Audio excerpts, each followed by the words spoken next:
الحمد لله رب العالمين والصلاة والسلام على سید المرسلین محمد وعلى آلہ وصحبہ اجمعین اما بعد۔ آج میں آپ لوگوں کے سامنے جس موضوع کے تحت لب کشائی کرنے جا رہا ہوں، میرا موضوع بیان ہے نماز جمعہ کی فضیلت۔ یا ایھا الذین آمنوا اذا نودی للصلاۃ من یوم الجمعۃ فاسعوا الی ذکر اللہ وذروا البیع ذلکم خیر لکم ان کنتم تعلمون واذا قضیت الصلاۃ فانتشروا فی الارض وابتغوا من فضل اللہ واذکروا اللہ کثیرا لعلکم تفلحون۔ سورہ جمعہ۔ اے لوگو جو ایمان لائے ہو، جب پکارا جائے نماز کے لیے جمعہ کے دن تو اللہ کے ذکر کی طرف دوڑو اور خرید و فروخت چھوڑ دو، تمہارے لیے زیادہ بہتر ہے اگر تم جانو۔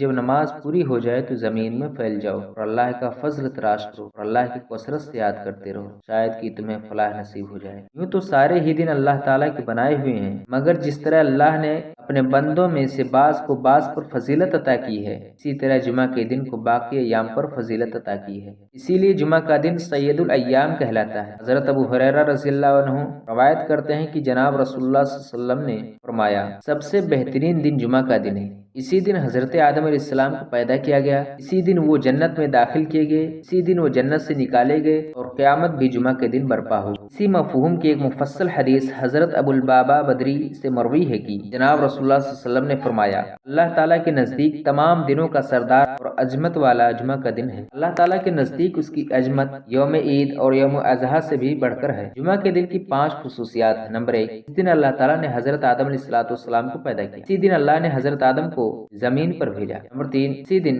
حضرت آدم کی وفات ہوئی۔ نمبر 4، اسی دن ایک گھڑی ایسی ہے جس میں بندہ اللہ سے جو کچھ مانگتا ہے اللہ اسے عطا کرتا ہے، بشرط یہ کہ حرام چیز نہ مانگے۔ نمبر 5، اور اسی دن قیامت برپا ہوگی، تمام مقرب فرشتے، آسمان، زمین، ہوا، پہاڑ اور سمندر جمعہ کے دن سے ڈرے ہوئے رہتے ہیں۔ جمعہ کے دن کی فضیلت کی بڑی وجہ یہ ہے کہ اس دن جمعہ کی نماز کا اہتمام ہوتا ہے، جس کے بارے میں اللہ تعالیٰ نے خاص تاکید اور ہدایت فرمائی، بلکہ قرآن پاک میں پوری ایک سورہ جمعہ کے نام سے موجود ہے۔ جمعہ کی نماز دوسری فرض نمازوں سے کئی اعتبار سے فضیلت کی حامل ہے۔ اول یہ کہ جمعہ کی نماز کے لیے خاص طور پر غسل کرنے اور اچھے لباس پہن کر آنے کا حکم ہے۔ رسول اللہ صلی اللہ علیہ وسلم کا ارشاد ہے، جمعہ کے دن غسل کرنا ہر بالغ مسلمان پر واجب ہے۔ دوسرے یہ کہ جمعہ کی نماز فرض عین ہے، اگر چھوٹ جائے تو اس کی قضا نہیں ہو سکتی، کیونکہ جمعہ کی نماز کے لیے جماعت شرط ہے، تنہا نماز جمعہ ادا نہیں کی جائے گی۔ تیسرے ہے کہ جمعہ کی نماز سے پہلے خطبہ جمعہ ہوتا ہے، جو اللہ کی حمد و ثنا کے ساتھ دین کی تعلیم اور احکام کی تفہیم وغیرہ پر مشتمل ہوتا ہے، اس کا سننا بھی واجب ہے۔ چوتھے یہ کہ جو شخص جمعہ کی نماز کا اہتمام کرتا ہے،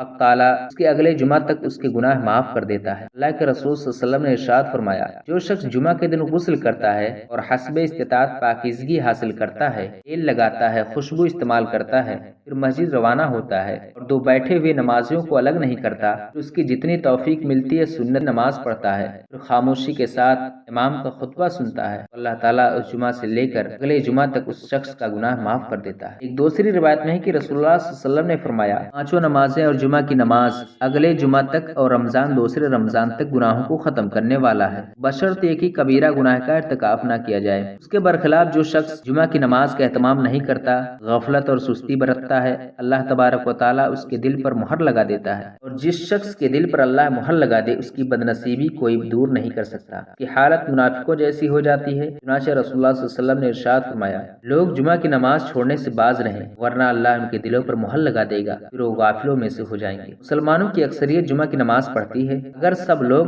دوسری 5 وقت کی نمازوں کا بھی اہتمام کریں تو ان کی اسلامی شان نمایاں ہوگی، اللہ کی رحمت نازل ہوگی اور وہ اپنی دینی ذمہ داری پوری کر کے سرخرو ہوں گے۔ جو لوگ جمعہ کی نماز ادا کرنے آتے ہیں ان کو نماز کا اہتمام اسی طرح کرنا چاہیے جس طرح رسول پاک صلی اللہ علیہ وسلم اور صحابہ کرام نے کیا، یعنی اپنے تمام کاروبار جمعہ کی اذان سے پہلے چھوڑ دیں، پاک صاف ہو کر مسجد میں اول وقت تشریف لائیں، سنت اور نفل کا اہتمام کریں اور سب بستہ ہو کر بیٹھیں، بعد میں آنے والے اسی ترتیب سے سب بندی کر کے بیٹھیں۔ حضرت ابو ہریرہ رضی اللہ عنہ رسول اللہ صلی اللہ علیہ وسلم سے روایت کرتے ہیں کہ جمعہ کے دن مسجد کے ہر دروازے پر فرشتے ہوتے ہیں، پہلے مسجد میں آنے والے کا نام نوٹ کرتے ہیں، بہت سے لوگ بعد میں آتے ہیں اور گردنیں پھلاکتے ہوئے آگے بڑھتے ہیں، اسے تختی رقاب کہا جاتا ہے۔ رسول پاک صلی اللہ علیہ وسلم نے اس سے سختی سے منع فرمایا ہے۔ ایک مرتبہ رسول پاک صلی اللہ علیہ وسلم جمعہ کا خطبہ دے رہے تھے، ایک شخص آیا اور لوگوں کو پھلاکتے ہوئے آگے بڑھا، نبی صلی اللہ علیہ وسلم نے فرمایا، بیٹھ جاؤ، تم نے لوگوں کو تکلیف پہنچائی۔ بعض حضرات خطبہ کے دوران اپنے دونوں گھٹنے اٹھا کر بیٹھتے ہیں، اسے احتبا کہا جاتا ہے، اسے رسول اللہ صلی اللہ علیہ وسلم نے منع فرمایا ہے۔ بیٹھنے کا صحیح طریقہ وہ ہے جو نماز میں بیٹھنے کا طریقہ ہے۔ بعض حضرات خطبہ کے دوران باتیں کرتے ہیں، رسول پاک نے اس سے بھی منع فرمایا۔ نماز ادا کرنے کے آداب کا لحاظ رکھنا اور سنتوں کا اہتمام کرنا ضروری ہے۔ نماز جمعہ کے ختم ہونے کے بعد 4 رکعت سنت کا بھی اہتمام کرنا چاہیے، خواہ 2 رکعت پڑھی جائیں یا اکٹھا 4 رکعت ادا کی جائیں۔